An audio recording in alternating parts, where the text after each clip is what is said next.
আজ ৮ নম্বর নাজিরপুর পঞ্চায়েতের নাজিরপুর উচ্চ বিদ্যালয়ে নবম দফায় অনুষ্ঠিত হলো দুয়ারে সরকার ক্যাম্প।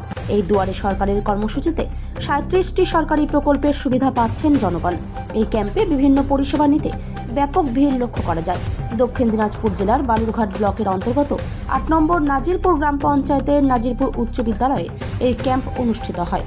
এই ক্যাম্প সম্পর্কে ও জনগণের সুবিধার কথা বলতে গিয়ে বালুরঘাট ব্লকের পঞ্চায়েত সমিতির সভাপতি তথা অরূপ সরকার কি বললেন চলুন শুনে নেওয়া যাক। আজকে নাজিরপুর জিপিতে নাজিরপুর অঞ্চলেই দুয়ারে সরকারের যে মূল শিবির সেটা অনুষ্ঠিত হচ্ছে। নবম পর্যায়ের যে দুয়ারে সরকার কর্মসূচি চলছে গোটা রাজ্য জুড়ে, আজকে নবম পর্যায়ের চতুর্থতম দিন। আজকে আমাদের বালুরঘাট ব্লকে দুটো জিপিতে মূল শিবির অনুষ্ঠিত হচ্ছে, একটা নাজিরপুরে, একটা হচ্ছে বোয়ালদারে। এই হচ্ছে ঘটনা। সাধারণ মানুষের সুবিধার্থে আমাদের রাজ্যের মাননীয় মুখ্যমন্ত্রী মমতা বন্দ্যোপাধ্যায় তিনি যে ভেবেছেন যে প্রান্তিক এলাকার লোককে সরকারের ঘরে যাবে না, সরকার তাদের দুয়ারে আসবে, সেই কর্মসূচি আজকে পালিত হচ্ছে নাজিরপুর জিপিতে দুয়ারে সরকার কর্মসূচি। আপনার নাম এবং পরিচয়? আমার নাম অরূপ সরকার, আমি সভাপতি বালুরঘাট পঞ্চায়েত সমিতি।